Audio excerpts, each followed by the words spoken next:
Hi everyone. The ASEAN network connects top business and young leaders from the fastest growing economies in the world.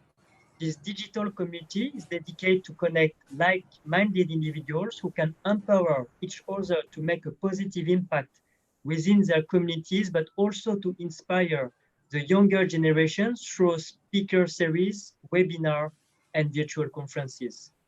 After interviewing Mr. Richard Reiki, board member of KPMG Dubai, we have the privilege today to interview Cherrie Atilano for her Leader by Head and Heart series.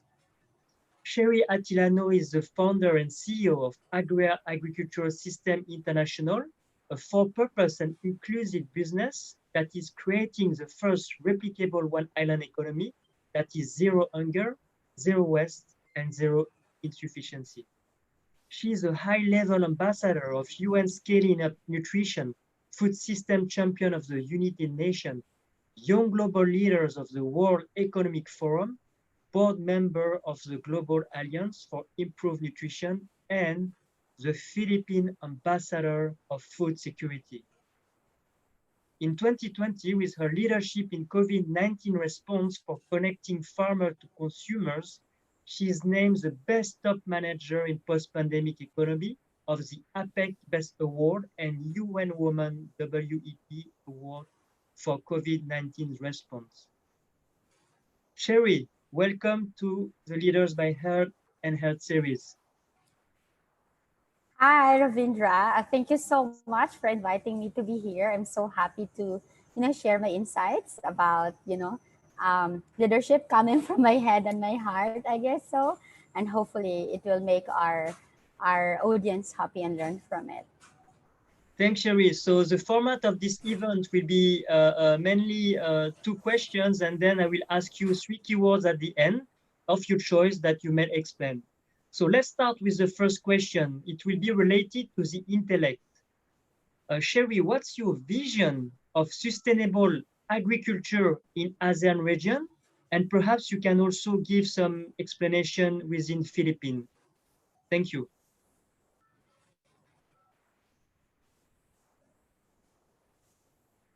Yeah.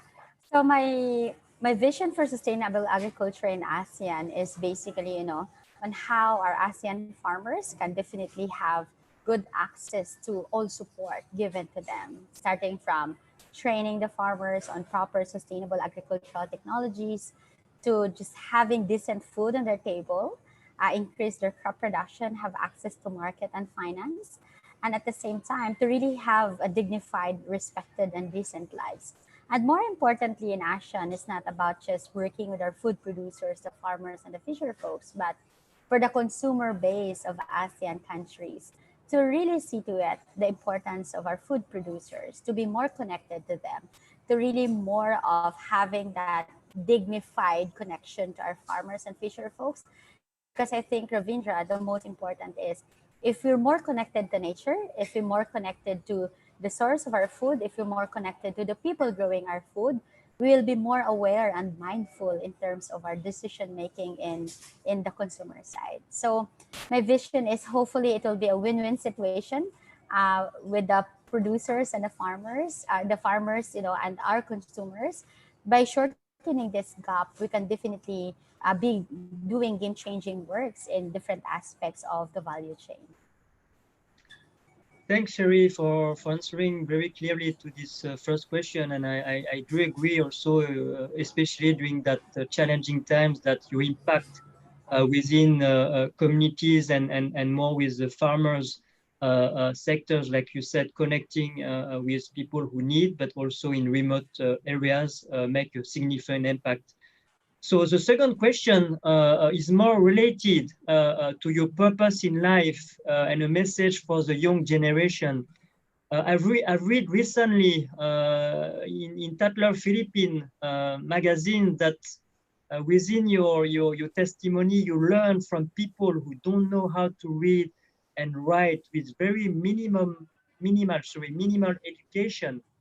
Can you please share with the young generation who look today to this interview how to find your purpose in life as early age like you did? Thank you, Sherry.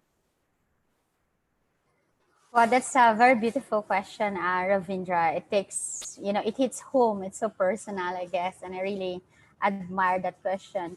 I guess I'm a very lucky person, right? I started teaching farmers at the age of 12, and I found my purpose is really, dedicating my life on this kind of mission, on how we can help more farmers, our food producers, and uplift their lives from intense poverty. So for me how to be a good leader, I guess, in this kind of scenario at a very young age, especially in a male dominated industry, how I thrive, how I survive, and at the same time, what can I share to the next generation of people. What is more important, I guess, as I mentioned, right? I learned life the hard way from people who don't even know how to read and write. It's not just about learning from them, like technologies in agriculture or agribusiness from them, but they really taught me how to be human being in the first place. That human and the being within me, and what kind of leadership I need to pursue in this career.